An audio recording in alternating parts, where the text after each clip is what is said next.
আমি cadet sergeant Fouzi Akter, BSc প্রাটক তেজগাঁও। তো আজকে ঠিক সকাল 9টা বাজে আগুনটা গ্রাউন্ড ফ্লোরে লাগে।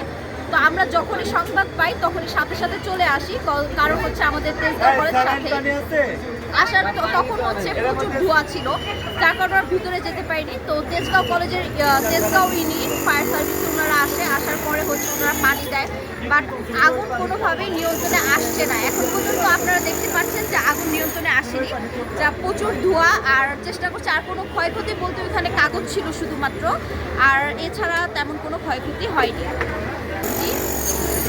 শেষ করতে কতক্ষণ লাগবে এটা এখনো বলা মুশকিল, কেননা এখনো প্রচুর ভিতরে আগুন, যেটা নিয়ন্ত্রণ করা কোনোভাবেই সম্ভব হচ্ছে না। যার কারণে দেখতে পাচ্ছেন এখানে সিঁড়ি কাটা হচ্ছে ভিতরে ঢুকার জন্য, কারণ এত পরিমাণ ধোঁয়া, ভিতরে ঢুকার কোনো অবস্থাই নেই। এখন বলা যাচ্ছে না যে কখন আসলে নিয়ন্ত্রণে আসবে। ধন্যবাদ।